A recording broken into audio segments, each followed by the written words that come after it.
Hey, good afternoon, everyone. Welcome to Mindset Explosion, episode 58, and it's a mindset experience with the lovely Sam Morris. I've met for the second time now, because I met you on Saturday, right? Yeah. Okay. What a great day Saturday was. Brilliant. I'm just going to invite some people in. It's like my comfort thing. Is it? Yeah. Because I'm Come and join the chat. Yeah, well, I did one video and I didn't, and then I realised I'd set it out as just for me. Oh. So Emma, I think Emma was here on.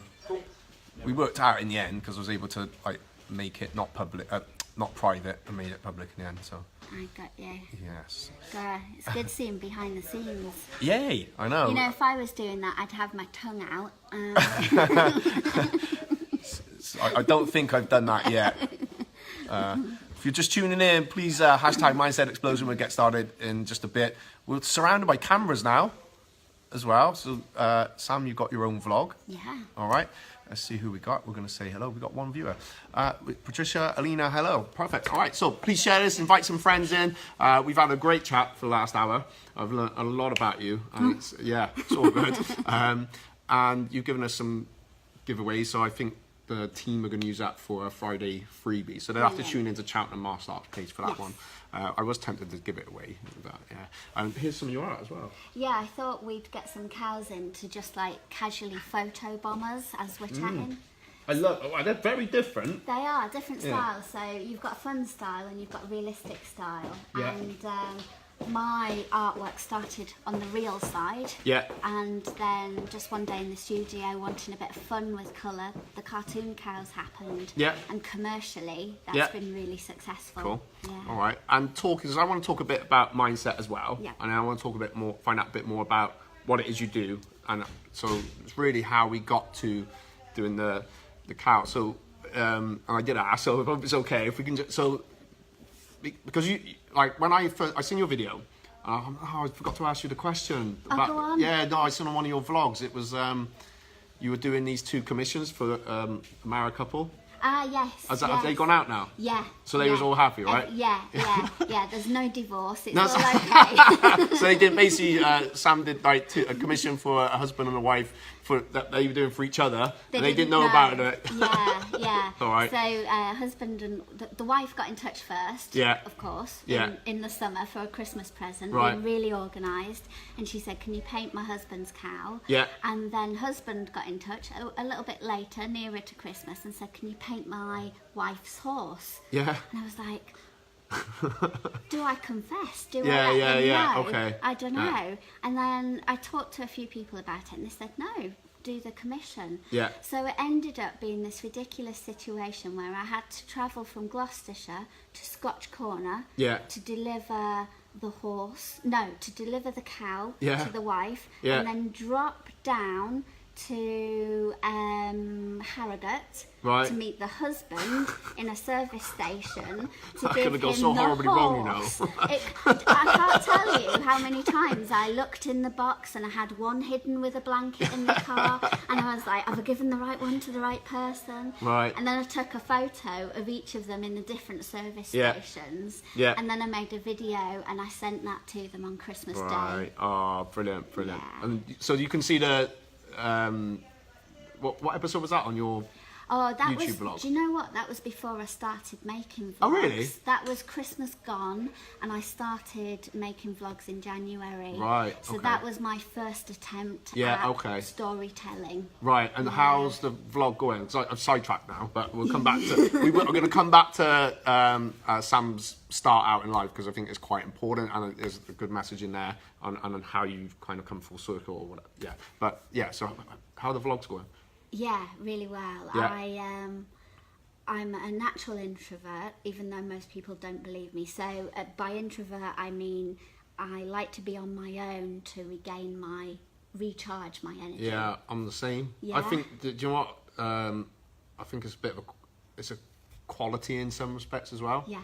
So, yeah, maybe the best coaches are that. Maybe. Introvert, ADD, whatever. That might be interesting to look at, actually. I've in sort of the last 5 years, I've become super aware of that and super protective of how I recharge. Yeah. Which is why I was asking you earlier, how did you recharge? How do I recharge, after right? Saturday, the workshop. So, yeah, the vlogs. for me, were all about overcoming this fear of being on camera and sharing the story of how I become an artist. Because I've got a wonderful following of people who support cow art and the cows, but I've also got a following of artists who are desperate to become a creative, desperate to become an artist, but don't know how, struggle with the confidence, struggle with the mindset. And I felt in a position where I felt I needed to do something about that. And to do something about it, I think you've got to lead the way sometimes. Yeah, definitely. So I thought, money where the mouth is kind of thing. I've got to do a vlog. And I've got to be accountable. So I said publicly, I'm going to do a vlog once a week, every Sunday. And so since January, every Sunday I've published this vlog. And I think you should do more a week now. Well, we'll come on to that, but I've learnt so much. Obviously, you learn the technical aspects of, jump cuts and cutting to the beat and all these fancy stuff, and you get new software and you become a gadget addict because you buy different pieces of equipment. You can't see we got your camera set up on a, what is it? That's on a gimbal, so it's so a stabilizer. I'll show you later. We'll do some sliding. Cool. So yeah, you distract yourself with the gadget and the technology and the new knowledge you've got to get a hold of, and then it comes down to actually, what am I saying? What's the story? That's the hard bit. It comes to you, back to you. And what I've gained from doing a vlog each week, which I didn't plan on, was my confidence has grown. And I don't mean that in a cocky way. No, I know exactly what you mean. I mean that in a self-esteem way. I know there's exactly a steel thing in me now. And a wonderful thing that has happened is when you've got to watch your vlogs back to know if they've edited well. And you've got to watch them about 50 times. Like, I'll just tweet this, I'll just tweet this. And what I can see is my journey. I'm growing, I'm developing. What I keep saying to people is, with the lives, and I managed to encourage a few people to do them now. And because that was what I was encouraged to do, so it makes sense that, and like we said, there's not many people kind of doing this sort of thing. So it first it documents you. And I think for that part as well, bigger than that, it just brings out your confidence in, within ourselves. And I get it, because it was like, oh, what am I going to talk about? How am I going to sound? And I just think, no, do you know what? I don't care if I've got, I haven't got any eye boogers, but but if my hair, whatever, and spot, face, windy, I just crack on and do it. I tell myself I needed to lose weight, get my hair done, have my makeup done, all of these barriers before I could sit in front of a camera. Then I'd tell myself I'd needed a script, and I'd need to know that script off heart to make it look natural. And once you get rid of all of that rubbish and just start being you, actually that's when people really start to connect with you, and that's the important thing. Yeah, I think so, because the like I say with that, so I guess you mentioned as like people maybe following you that they kind of want to do the next bit, and you're trying to nurture them in a little bit. So they're the ones really that you want to attract to different kind of clientele and stuff, I guess. But for that one, definitely. I see so much potential. I met Susanna the other week, and she's a fantastic photographer. She's called Quirky Herd on Instagram. Quirky Herd. And, okay.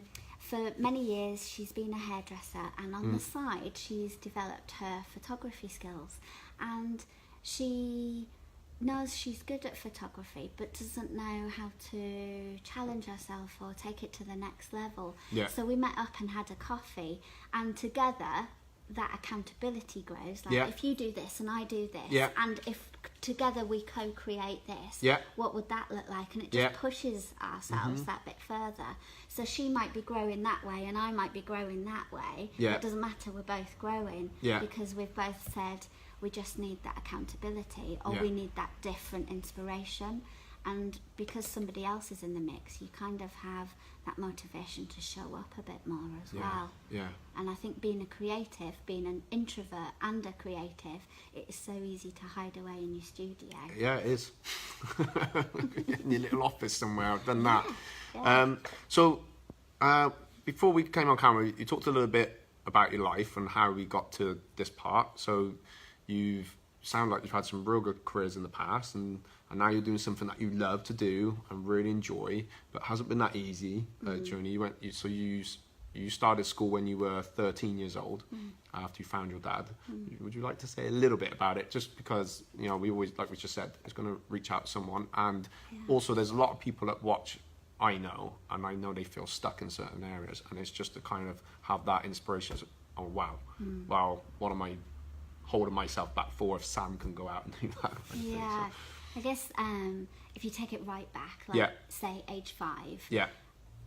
Colouring in was my sanctuary. Yeah. It was my safe place to go. I just said that. My son loves colouring. My youngest, he's always popping out. Sorry, but we'll get onto that. But it was my safe place to go, and I needed a safe place because Mum was an addict, an alcoholic, and we'd travel around from drama to chaos to disaster. Yeah. And it was a really unsettling time because as a young person I was looking after an adult and her children and her life responsibilities and I would be forever picking her out of the gutter and sitting her down, and even I can remember like aged 8 sat like we are now saying I believe in you, and you're a much nicer person when you're sober, and having those heartfelt conversations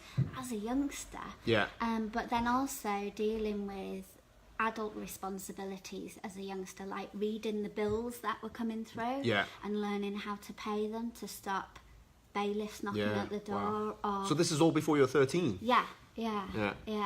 So I guess it was like, from a streetwise point of view, totally cope. Yeah. And I can see it in somebody else's eyes when they're going through a similar situation. And age 13, I remember practicing running from the place we were living to the red telephone box, because there weren't mobile phones then, to call Childline. And timing myself running back. Right. And I had the timing from running there and running back down, but I didn't know how long the conversation would take, and I couldn't pick up the phone to have that conversation. So that never happened. Do you remember the number? I do, yeah. Well, what is it? No, go on. Something happened, I can't remember what, but it was arranged that I would be on holiday with Dad for the first time. And we had a horrific journey from Pennycook near Edinburgh to Barrow-in-Furness in Cumbria, with a very drunk mum in the car with myself, my dad and my grandma, and they all knew what was going on. And Mum went her own way when we got to Barrow, and she left me with my dad, and at some point we had a really honest conversation about what was going on. That was hard. I bet. For both of us. But Dad took action. Good. And I went to school. And he believed in me, and he made me do things that I was scared to do as well. So you got you to step out your comfort zone? Where the cool stuff happens? But oh gosh, like I bet you if my dad's watching this, he's going to laugh at this next bit. He made me do an outdoor pursuits course. Oh wow! I know you'd say wow. Is it Mr. Morris? Like, no, Nelson. Mr. Nelson, well done. So outdoor pursuits was like climbing, canoeing, sailing, orienteering. And I was one of 2 girls in a classroom of 30 boys. And it was so scary. It was so scary. But I made such good friends in that class. With the teachers, with all the lads in the class, and that built my confidence in a different way. So yes, my dad knew I was a creative, introverted little soul who needed to build her confidence, and somehow my dad had the wisdom to push me out of my comfort zone and sign me up to do this outdoor pursuits course at school. Yeah. Which So he was the one telling you, I believe in you, you can do it. And, he was the one who maybe saw potential. Like we had that conversation earlier where you see somebody's got potential and you've just got to give them opportunity. You can't push them. No. You've just got to say, yeah, there it is. Yes, I can only lead you the way, tell you the way, and to them to do it. Yeah. So from tough times to better times. Yeah. But I'm grateful to my mum. Yeah. I feel like you're grateful to a lot of things. So from there you went to the Prince's Trust as well. Yeah, I worked for the Prince's Trust for many years. I started out as an outreach worker. Yeah. Because I can smell a young person with potential down the street like nobody's business. See, that's your superpower, Sam. We'll come on to superpowers in a bit if we get time. It's going to be a long interview. That's good. It's going well. Yeah, put the kettle on. Speaking of kettles, where's my tea? They've gone. Never mind. Yeah, so working with the Prince's Trust as an outreach worker, my job was to go out and find young people who might have an idea for a business and then support them through a business course, match them up with a business mentor, which was typically a person who'd been in business and was retired, had some time to give back to that young person and meet them regularly and just nudge them in the right direction. Yeah. They weren't there to actually give them life advice or change their situation in any way, shape or form, but just to give them a bit of a positive role model in business and enterprise. Yeah. And that was back in the day when entrepreneurship, you didn't hear that word very often. Yeah. And now these days it's like an unsaid word, I think. Oh, you're just a weirdo. Yeah. Now everyone's saying it, and they're probably not. And I think, you know, we'd have a pot of money to invest a very small amount in each one of those young people, and I remember my target being to recruit 50 young people and start them in business a year. Wow. And it was just like I was on a mission to find those people, and some young people were a bigger risk than other young people, and you kind of had to balance that out. You know, you'd sort of bet on dead certs who were going to make it with a little bit of encouragement. Yeah. And then you'd take a bigger risk with somebody who just needed somebody to believe in them. And it didn't really matter if it failed. No. It mattered that somebody believed in them. I think that's a big thing. And a lot of people I meet, once you kind of start to believe in them, you do not something more come out. Yeah. And that's it. Okay. Yeah. Or like the mother hen or something. Or and you know, they come back around. Yeah. You know, we were talking about that cycle of change. Yeah. And maybe their time wasn't right then. No. But at least they had that little experience of somebody. And sometimes the seed takes a while to grow out anyway. Yeah. So I think, you know, it's interesting when you said grateful for your mum and stuff. Because I'm grateful for everything. Yeah. And it took me probably more in recent years, you know, all the rubbish I've been in, it's like, that was good. Yeah. Wasn't at the time, but I'm great. So just, everything is a learn, and everyone comes into your life at the right time. Yeah, and definitely. Even if it's not quite ready for something, it's setting you up, preparing you for something, you know, way bigger in the future. You, ready for it. Definitely, and so it's good to think long term. Yeah. Because otherwise you become so, I need it now. It's like, relax, it's going to come. Yeah, I had this brilliant conversation with another friend, Trevor, how, you know, if you believe in the universe and sort of your path is out there, it's destined. Yep. And I said to Trevor, I wish it had those big foam fingers, like, Sam, this way. I feel we give off, I don't know whether it's energy or whatever, but I feel, I suppose it's that law of attraction and I guess then it's trying to work out, okay, what's the role of this person right now, and even the ones that you want to repel, they're still important. Yeah, so, that's hard, isn't it? Yeah. So I'm looking at your writing, and because you seem very disciplined with like how you set this out, and my writing's just awful. That's just so neat. So I feel like it's interesting to hear the story, because that's basically what this is, isn't it? It is. That journey. And so you told me a story about, because you were commuting to London, and you started setting this up like on the train. Yeah. And then you got offered a job as what happened? Yeah. Because I love this. I I painted, the first cow I ever painted was Vanessa, my friend's favourite cow. And she lives opposite me, and I would sit on the bench outside my house and I'd see Lucinda sit on the grass. That's Lucinda the person, by the way. And then Vanessa the cow would come along, sit down and put her head on Lucinda's lap, and they'd chill out in the sunshine. And I'd see this beautiful friendship evolve. And it was Lucinda's special birthday coming up, and I thought, do you know what, I want to make something for her. I don't want to buy her stuff. I want to show her that I know that's important to her. So I thought, right, I'm going to paint Vanessa. I hadn't painted in 20 years. Creativity was trying to sneak back into my life, but hadn't found a reason yet. And snuck over the farm, took photos of Vanessa, who posed beautifully for me. And my friend's birthday's on New Year's Eve, and she was having a big party, and I went to give her the painting and nearly chickened out because there was lots of people there, and I suddenly felt a moment of being judged, and I thought, do you know what, I could have painted it better. And somebody taught me around and said, just give it to her. And when you make something for somebody and you give it to them and they love it, she loved it, she started to cry, and we had this moment, this magical moment of she knew that I knew that was special. And we'll forever have that connection now. And that's what I do with every one of my paintings. I repeat that moment because art speaks to people in lots of different ways, whether it's the subject, whether it's the colour, whether it's the form or the shape.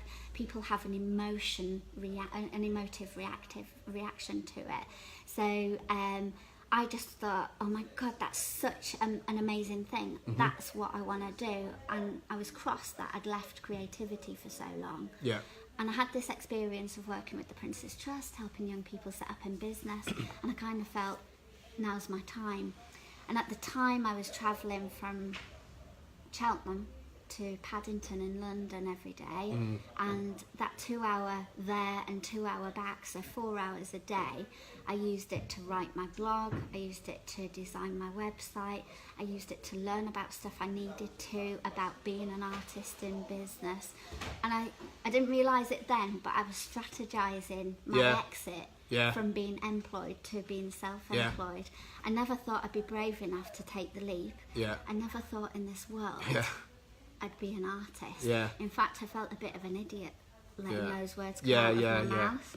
And that was all to do with my mindset as an artist, you know. And I think there was a few things I had to do to prove to myself that I would really do it, I could do it. So I set myself up a scary goal, and I applied to the Animal Art Fair at South Bank in London. I thought, I won't get in this year, but it'll stand me in good stead for next year. The art director rang me up and he said, if you can send me 3 images by the end of the weekend, we'll consider your application for this year. I thought...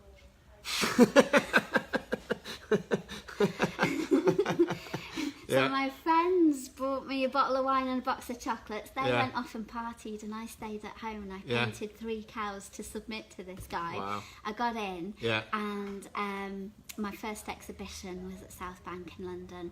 And my first original was sold to a family. It was a dentist at Harley Street, and he and his family were walking around the 40 other artists that were there, and they decided that one of my cows was their painting.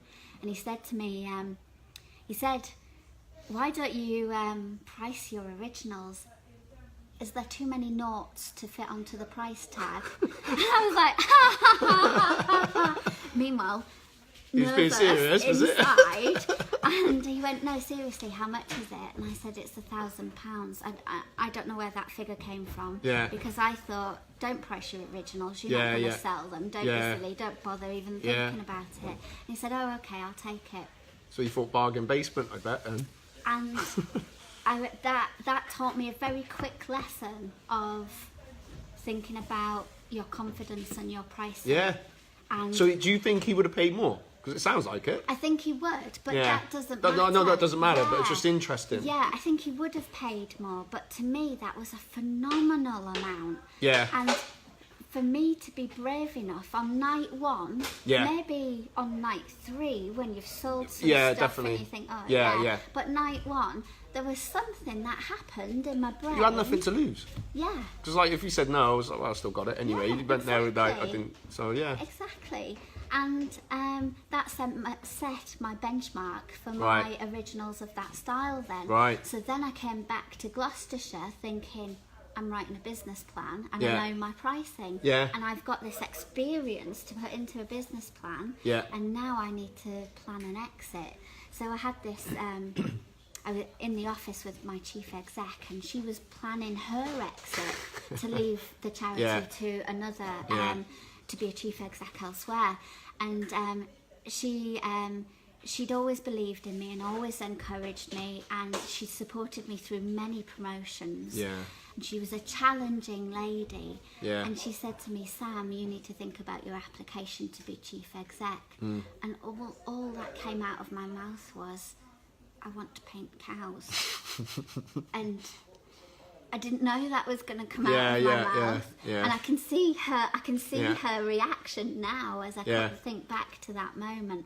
But that was my pivotal moment, because that moment I then gave 6 months notice, which was far more than I needed to. Yeah, definitely. But, you know, they needed time and I needed time to really sort of set my store up and think, right, I'm going to do this full time. So it was kind of win-win for everyone then. Oh yeah, and that's how I wanted it to definitely, be. I didn't want it to be like a bitter situation. No, definitely. Yeah. And even now I support the charity and I turn We up talk so and highly of it. vlog at their events, and it's a big part of me. Yeah. And Sue, the chief exec, she's a big part of my professional and personal development. There's encouraging times, challenging times, and somebody who believed in me when I didn't believe in me as well. So it's important. We were saying we come across different people at different times. That happened a lot for me. No, that's good. I love your jumper, not average. Yes. Perfect. I love your t-shirts. Most of my do, friends I'm going to get one of those. Did you see the other one we got? Is it Train Like a Beast, Look Like a Beauty? But I think most of my friends I might not get away with that one. My favourite's the ninja one, definitely. We're definitely going to do Kung Fu Cow. Karate Chop Fat Cow.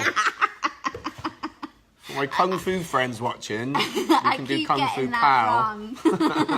I don't know my martial arts yet. I will by the time I've painted the cow. I wouldn't mind, or fitness, kickboxing cow or something. We'll work something out.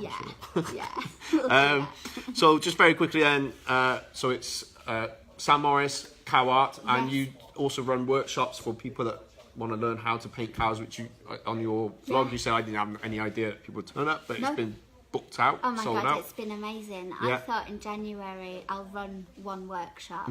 I've got Emma's my friend who's encouraged me. She's Elle Hairdressing in Tewkesbury, and she's got this wonderful thing about just nudging you on to the next stage. And there she was chopping my hair, saying, well, I've got a space upstairs available if you want to try a workshop. And so she was kind of facilitating that next stage. And we thought, we'll put one workshop on and see how it goes. And it sold out in one day. And I really, really couldn't believe that, because I thought, how many people are going to want to paint a cow? Maybe they'll want to paint something else. There's lots of people who want to learn how to paint. But I was being so specific, I thought that might not take off. Anyway, tomorrow, I'm off up to Edinburgh to deliver a class, then over to Culbockie in the Highlands, and then down to Tynemouth, and then just a little average day then, really. And it's a bit of a UK tour with the cows. And brilliant. What I'm finding is it sort of attracts like 15 people who want to do the course, want to do the workshop, but then in the workshop there's usually 2 or 3 people who talk to me, usually very quietly and on a one-to-one basis, and say, so how did you start? How did you become an artist? What were your steps? And that's my next step, is helping those people. Because it's what I said as well, I think you'd be a great mindset coach as well. And I guess a good mindset coach for artists or similar. And we're probably going to have to finish up because we've been for about 30 minutes, but I just wanted to say, like, it's good to hear your story, because it's come, you know, from, let's say, just more how you became the artist, not believing in yourself, to then selling your first painting for £1,000, to then doing, you know, setting up your business as selling art, painting, to now vlogging and running courses for like how to paint cows. We're gonna have to do a follow-up live, I think, and you were gonna get me to paint. Well, I was gonna bring a blank canvas and make you paint a cow, but I thought that was a bit mean. No, it wouldn't have been. I would have had a go. I'm not really. Maybe I'm the same. As you say, as you encourage, maybe I should do that on a live, and maybe you can join in on that live. I think, guys, if you're watching as friends of Sam, and you think that she should do her own live show where she gets people, goes around different businesses or different people and gets them to paint, I think that'd be a great idea. Right. Yeah, I'd be up for it. I'm on it. I'll give it a go. So, okay. Yeah. We're going to have to finish up because we've gone for about half an hour. So already? I know, yeah. So if you want to find out more about Sam's art, so it's, you'll put a link in below? Yeah, I'll stick a link in below. I'm Sam Morris Cow Art on Facebook, and if you Google me on that, you'll find me. And for the course, when's your next course? It's local? They're all sold out. Classy. You have to do a new tour date, get the tour t-shirt. Yeah, I feel like a pop star. Yeah. Lovely to meet you again. Thank you for coming in. And watch this space, because I'm putting together a team of mindset coaches, superhero team, whatever. Yeah, that's the idea we've got today. All right, thank you. Don't forget to hashtag mindset explosion and drop some explosion emojis. No, today, cows. Cows, yeah. Cow emojis. Damn right. Peace. Bye-bye.